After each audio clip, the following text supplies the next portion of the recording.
નમસ્કાર વિદ્યાર્થી મિત્રો, I welcome you all to Padhai Passion.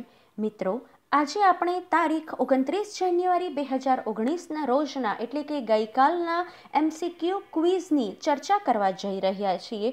મિત્રો, આઈ એમ શ્યોર કે તમે મારો ગઈકાલનો કરંટ અફેર્સનો વિડીયો જોઈ લીધો હશે અને જો ના જોયો હોય તો પ્લીઝ એને એક વખત જરૂરથી જોઈ લેજો, જેથી તમે આ ક્વિઝને ઇઝીલી સોલ્વ કરી શકશો. મિત્રો, પઢાઈ પેશન દ્વારા જે day to day current affairs અને ક્વિઝના વિડીયોઝ અપલોડ કરવામાં આવે છે તેને રેગ્યુલરલી જોજો, જેથી કરીને તમારી કરંટ અફેર્સની અને ક્વિઝની તૈયારી સારી રીતે થતી રહે એક રિવિઝનના ભાગરૂપે. તો ચાલો શરૂ કરીએ છીએ આજના ક્વિઝની ચર્ચા. જિંદગીનામા નવલકથાના લેખકનું નામ શું છે? તો એ લેખકનું નામ છે કૃષ્ણ સોબતી. 94 વર્ષીય કૃષ્ણ સોબતી એ પ્રખ્યાત હિન્દી સાહિત્યના લેખક અને નિબંધકાર છે કે જેમનું નિધન નવી દિલ્હી ખાતે 25મી જાન્યુઆરી 2019ના રોજ થયું હતું. તેમણે આ નવલકથા જિંદગીનામા માટે 1980માં સાહિત્ય એકેડેમી પુરસ્કાર જીત્યો હતો અને ભારતીય સાહિત્યમાં તેમના અમૂલ્ય યોગદાન માટે 2017માં તેમને જ્ઞાનપીઠ એવોર્ડ એનાયત કરાયો હતો. આ સિવાય સોબતીની 1966માં પ્રસિદ્ધ થયેલી નવલકથા મિત્રો મરજાની, આ નવલકથા માટે તેઓ ખૂબ જ પ્રસિદ્ધ થયા હતા કારણ કે આ નવલકથા વિધુર સ્ત્રીની લૈંગિકતાની એક બિનપરંપરાગતની કૃતિ હતી. નેક્સ્ટ, તાજેતરમાં યુએનના આંતરરાષ્ટ્રીય શિક્ષણ દિવસ તરીકે કયા દિવસને ઉજવવામાં આવ્યું? તો એ દિવસ ઉજવાયો છે 24 January. Okay, United Nations International Day of Education on 24th January 2019. મિત્રો, આ પ્રશ્ન ઇમ્પોર્ટન્ટ છે, યાદ રાખજો, કારણ કે આ આંતરરાષ્ટ્રીય શિક્ષણ દિવસ એ પહેલી વાર ઉજવાયો છે. શાંતિ અને વિકાસ માટે શિક્ષણની ભૂમિકાની રજૂઆત કરવા માટે સૌ પ્રથમવાર યુએન દ્વારા આંતરરાષ્ટ્રીય શિક્ષણ દિવસની ઉજવણી 24મી જાન્યુઆરીના રોજ કરાઈ. માનવ અધિકારના વૈશ્વિક ઘોષણાપત્રમાં આર્ટિકલ 26માં શિક્ષણનો અધિકાર સામેલ છે. આજે 262 મિલિયન બાળકો હજી શાળાએ જતા નથી અને 617 મિલિયન બાળકો અને કિશોરો બેઝિક મેથ્સ પણ કરી શકતા નથી. સબ સહારન આફ્રિકામાં 40%થી ઓછી છોકરીઓ પૂર્ણ નિમ્ન માધ્યમિક શાળામાં જાય છે અને લગભગ 4 મિલિયન બાળકો અને યુવાન શરણાર્થીઓ એટલે કે રેફ્યુજીઝ શાળાનું પગથિયું સુદ્ધા ચડ્યા નથી. ખૂબ જ ખરાબ વાત કહેવાય. ભારતમાં પ્રથમ શિક્ષણ મંત્રી એવા મૌલાના અબુલ કલામ આઝાદની જન્મ જયંતિની ઉજવણી રૂપે દર વર્ષે 11મી નવેમ્બરના રોજ રાષ્ટ્રીય શિક્ષણ દિવસની ઉજવણી કરાય છે. નેક્સ્ટ, ઓસ્ટ્રેલિયન ઓપન 2019નો ચેમ્પિયનશિપ મહિલા સિંગલ્સનો ખિતાબ કોણે જીત્યો? તો એ જીત્યો છે જાપાનની નાઓમી ઓસાકાએ. જાપાનના નાઓમી ઓસાકા મહિલા singles 2019 Australian open tennis tournament જીત્યા છે. આ ઓસ્ટ્રેલિયન ઓપન ફાઇનલમાં તેણે ચેક પેટ્રા ક્વિટોવાને હરાવ્યા હતા અને તે ગ્રાન્ડ સ્લેમ જીતી ગયા હતા.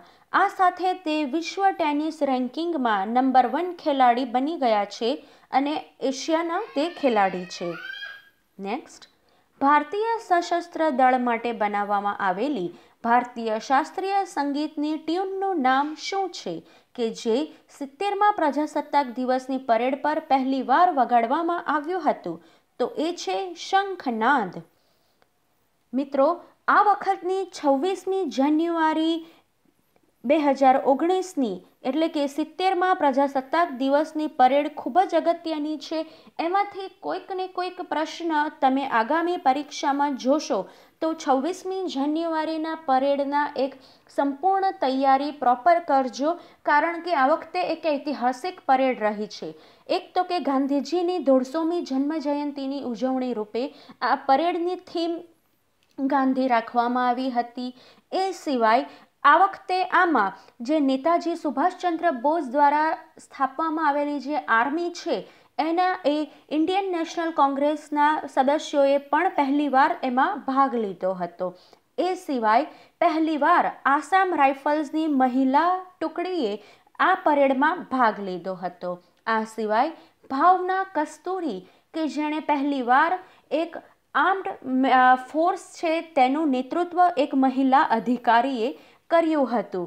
એટલે મિત્રો આ બધા એક ઇમ્પોર્ટન્ટ પોઈન્ટ્સ છે એટલે તે ચોક્કસથી યાદ રાખી લેજો. તો વાત કરીએ શંખનાદની. ભારતીય સશસ્ત્ર દળ માટે બનાવવામાં આવેલી માર્શલ ટ્યુન શંખનાદ પહેલીવાર વગાડાઈ હતી. આ ભારતીય મૂળની શાસ્ત્રીય સંગીતના આધારે સ્વતંત્ર ભારતની એક પ્રથમ મૂળ માર્શલ ટ્યુન છે કે આ ધૂનની રચના 3 ક્લાસિકલ રાગ બિલાસ ખાની તોડી, રાગ ભૈરવી અને રાગ કિરવાનીના મિશ્રણથી તૈયાર કરવામાં આવી હતી.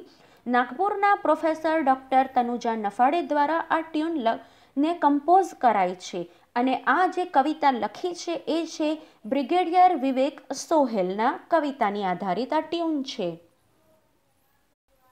દર વર્ષે રિપબ્લિક ડેના દિવસે કયા એવોર્ડને બીજા નંબરના સન્માન તરીકે આપવામાં આવે છે? ભારત રત્ન પછી ભારત રત્ન નંબર 1 સન્માન, ત્યાર પછી second degree honour is Padma Vibhushan. Padma Vibhushan એ પ્રજાસત્તાક ભારતનું બીજું સૌથી ઉચ્ચતમ નાગરિક એવોર્ડ છે કે જે ભારત રત્ન પછી બીજા નંબરનું છે. 2 જાન્યુઆરી 1954ના રોજ તેને સ્થાપિત કરવામાં આવ્યું હતું. આ એવોર્ડ અસાધારણ અને વિશિષ્ટ સેવા માટે અપાય છે કે જે જાતિ, વ્યવસાય, સ્થિતિ અથવા લિંગના ભેદ વિના આપવામાં આવે છે. આ પુરસ્કાર 1954માં જેને પ્રથમવાર મળ્યા તેની યાદી છે સત્યેન્દ્રનાથ બોઝ, નંદલાલ બોઝ, તબલા વાદક શ્રી ઝાકિર હુસેન, બાલાસાહેબ ગંગાધર ખરે, જિગ્મે ડોર્ગી વાંગચુક અને વી.કે. કૃષ્ણ મેનન. એ સિવાય આ વખતે 2019માં 4 જણાને પદ્મ વિભૂષણ એવોર્ડ અપાયા છે. તીજનભાઈ, ઇસ્માઇલ ઉમેર ગુલાહ, અનિલભાઈ મણિભાઈ નાયક કે જે લાર્સન એન્ડ ટુબ્રોના હેડ છે અને આપણા ગુજરાતી છે તે, અને બલવંત મોરેશ્વર પુરંદરે. ભારતના રાષ્ટ્રીય પ્રતીકનો સ્વીકાર ક્યારે કરાયો હતો? તો આ જે ઇન્ડિયનનું નેશનલ એમ્બલમ છે મિત્રો એનો સ્વીકાર કરાયો હતો 26 જાન્યુઆરી 1950ના રોજ. પ્રજાસત્તાક ભારતમાં અનેક સત્તાવાર રાષ્ટ્રીય પ્રતીકો છે જેમ કે રાષ્ટ્રગીત, રાષ્ટ્રધ્વજ, રાષ્ટ્ર સ્મારકનો એક ટાવર કે જે આપણું આ અશોક ચક્રવાળો જે ટાવર છે તે, રાષ્ટ્રીય દસ્તાવેજ, રાષ્ટ્ર પ્રાણી, પક્ષી, ફૂલ, ફળ વગેરે. અને એમાં કેટલાક રાષ્ટ્રીય નાયકનો પણ સમાવેશ થઈ જાય છે, આપણા રાષ્ટ્રપિતા એવા મહાત્મા ગાંધી. તો ભારતના રાષ્ટ્રપ્રતીક તરીકે ઓળખાય છે તે ભારતના વારાણસી નજીકના સારનાથમાં સ્થિત એવા અશોક સ્તંભ જે 4 સિંહની આકૃતિવાળો સ્તંભ છે તે. ભારતના ભૂતપૂર્વ પ્રધાનમંત્રી એવા જવાહરલાલ નહેરુ દ્વારા આ રાષ્ટ્ર ચિહ્ન શોધવાની જવાબદારી એ બદરુદ્દીન તૈયબજીને સોંપવામાં આવી હતી. પછી રાજેન્દ્ર પ્રસાદ અને બદરુદ્દીન તૈયબજીએ ભેગા મળીને અશોક કેપિટલને આપણા રાષ્ટ્રીય પ્રતીક તરીકે સ્વીકારવાની ભલામણ કરી અને જવાહરલાલ નહેરુ દ્વારા તેના પર મહોર લગાડવામાં આવી. એમણે આ સ્તંભ છે તેના પર 4 સિંહો છે ઉપર કે 4 દિશાના 4 સિંહો એ ભારતની ચારેય દિશાનું એક પ્રતીક તરીકેનું સૂચન છે. એ સિવાય તેમાં જે અશોક ચક્ર છે નીચે તે શાંતિનું અને ધર્મનું પ્રતીક છે અને નીચે બળદ અને ઘોડાની પણ આકૃતિ છે. બળદ એ મહેનત, પરિશ્રમનું સૂચન કરે છે અને ઘોડો એ એક ઝડપનું સૂચન કરે છે. તો એટલે આ સ્તંભને એક રાષ્ટ્રીય પ્રતીક તરીકે સ્વીકારાયું. તેમાં દેવનાગરી લિપિમાં એક મુદ્રણ પણ લખવામાં આવ્યું છે સત્યમેવ જયતે. તો આ જે સત્યમેવ જયતે જે છે તે હિન્દુ ઉપનિષદ માંડુક્યમાંથી લેવામાં આવ્યું છે. મિત્ર, આ સત્યમેવ જયતે કયા ઉપનિષદમાંથી લેવામાં આવ્યું છે એ પ્રશ્ન ઇમ્પોર્ટન્ટ છે કારણ કે કેટલીય વાર એ પરીક્ષામાં પૂછાઈ ચૂક્યો છે. ઓકે, ઇવન યુપીએસસીમાં પણ તે પૂછાઈ ગયો છે. કયા દેશનું બંધારણ વિશ્વનું સૌથી લાંબો લેખિત બંધારણનો દસ્તાવેજ છે? તો એ છે આપણા ભારતનો. ભારતનું બંધારણ એ ભારતનો સર્વોચ્ચમ કાયદો છે. આ દસ્તાવેજમાં મૂળભૂત રાજકીય કોડ, માળખા, કાર્યવાહી, સત્તા અને સરકારી સંસ્થાઓની ફરજોનું સીમાચિહ્નનું માળખું મુકાયું છે. મૂળભૂત અધિકારો, ડિરેક્ટિવ સિદ્ધાંતો અને નાગરિકોની ફરજો પણ તે નક્કી કરે છે. પૃથ્વી પરના કોઈપણ દેશનો સૌથી લાંબો લેખિત બંધારણ એ આપણા ભારતનું છે. ડ્રાફ્ટિંગ કમિટીના ચેરમેન ડૉક્ટર B.R. આંબેડકર દ્વારા તેનું ડ્રાફ્ટ તૈયાર કરાયો છે અને તે તેના મુખ્ય આર્કિટેક્ટ પણ માનવામાં આવે છે. 26 નવેમ્બર 1949ના રોજ ભારતની બંધારણીય સભા દ્વારા આ બંધારણને અનુમતિ આપવામાં આવી હતી, તેમાં પર સહી કરવામાં આવી હતી અને ત્યારબાદ 26 જાન્યુઆરી 1950ના રોજ તેનો સ્વીકાર કરાઈને ઓફિશિયલ ડિક્લેર કરાયું હતું. એટલે 26 જાન્યુઆરી 1950ના દિવસે ભારત એક પ્રજાસત્તાક ભારત ગણતંત્ર રાજ્ય બન્યું હતું. ઉડાન યોજના અંતર્ગત પ્રાદેશિક કનેક્ટિવિટી માટે એર ટ્રાફિક સોલ્યુશન ATMનું અન્વેષણ કરવા માટે નીચે આપેલામાંથી કઈ કંપનીએ AAI airport authority of India સાથે MOU પર હસ્તાક્ષર કર્યા છે? તો ઉડે દેશ કા આમ નાગરિક અંતર્ગત એક પ્રાદેશિક કનેક્ટિવિટી માટે ATMનું સોલ્યુશન, એર ટ્રાફિક સોલ્યુશન માટે જેણે કરાર કર્યા છે એ છે Swedish aerospace and defence company. Okay, ભારતીય એરપોર્ટ ઓથોરિટી દ્વારા સ્વીડિશ એરોસ્પેસ અને સંરક્ષણ કંપની SAAB દ્વારા સાથે ઉડાનના પ્રાદેશિક કનેક્ટિવિટી યોજના અંતર્ગત ઓપરેટિંગ માટે ATM એર ટ્રાફિક મેનેજમેન્ટ સોલ્યુશનનું અન્વેષણ કરવા માટે MOU પર હસ્તાક્ષર કરાયા છે. આ ATM સોલ્યુશન્સના ક્ષેત્રમાં SAAB સબ પાસે advanced surface movement guidance and control system એટલે કે SMGCS અને સરફેસ મૂવમેન્ટ રડાર SMR3ની ફેસિલિટીઝ અવેલેબલ છે કે જે રિમોટ ટાવર્સને તેના તમામ પ્રકારના એરપોર્ટ પર જમા કરી શકે એવો પોર્ટફોલિયો તે ધરાવે છે. આ MOU એ ભારત સરકારના ઉડે દેશ કા આમ નાગરિક RCS ક્ષેત્રીય હવાઈ મથકના વિકાસ માટે ઇન્ફ્રાસ્ટ્રક્ચર બનાવવા તથા પ્રાદેશિક કનેક્ટિવિટીની યોજના માટે એરપોર્ટ ઓથોરિટી ઓફ ઇન્ડિયાના પ્રયત્નો પર પ્રકાશ પાડે છે અને તેનાથી હવાઈ મુસાફરી વધુ સસ્તી થશે અને તેનો વ્યાપકપણે મદદ મળશે. IAFTXનો સંયુક્ત અભ્યાસ ભારત અને ડઝનથી વધારે આફ્રિકન દેશો વચ્ચે થયો. એમાં નીચે આપેલા કયા દેશોમાંથી કયા દેશોનો સમાવેશ થતો નથી? તો IAFTA નો જે સંયુક્ત અભ્યાસ થયો તેમાં નીચે આપેલા દેશોમાંથી ઇન્ડોનેશિયાનો સમાવેશ થતો નથી, કારણ કે ઇન્ડોનેશિયા એ આફ્રિકન કન્ટ્રી નથી. ભારતીય આફ્રિકા ફિલ્ડ ટ્રેનિંગ એક્સરસાઇઝ ટૂંકમાં IAFTX 2019 પુણેના ઓંધ મિલિટરી સ્ટેશન અને મિલિટરી એન્જિનિયરિંગ કોલેજમાં હાથ ધરવામાં આવશે. આ સંયુક્ત તાલીમ અભ્યાસમાં 1 ડઝનથી વધારે આફ્રિકન દેશો ભાગ લેનાર છે.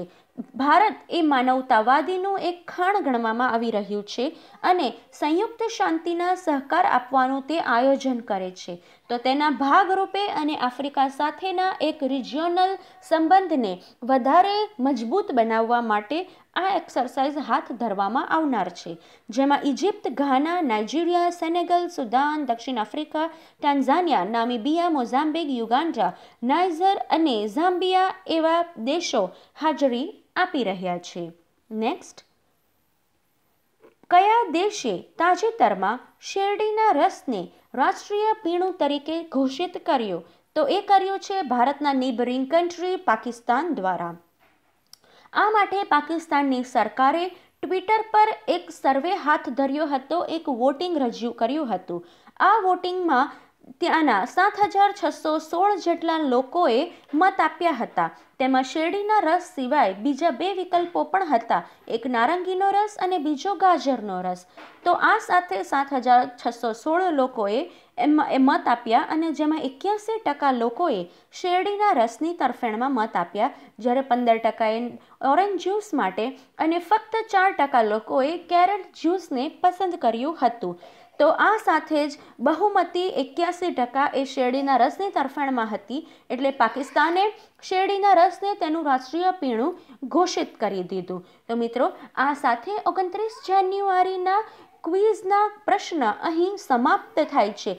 મિત્રો, આજનું તમારું હોમવર્ક છે કે અહીં આપણે વાત કરી પાકિસ્તાનની, તો પાકિસ્તાનની રાજધાની કઈ છે એ મને તમે કમેન્ટ બોક્સમાં લખીને જણાવજો. આ તમારો હોમવર્કનો પ્રશ્ન છે. મિત્રો, પઢાઈ પેશન દ્વારા અપલોડ થતા કરંટ અફેર્સ અને ક્વિઝના વિડીયોઝ રેગ્યુલરલી જોતા રહેજો.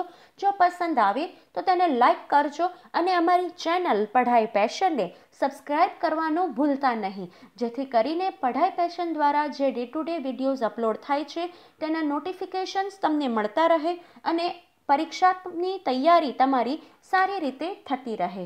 So this is for the day. Thank you all. Have a good day.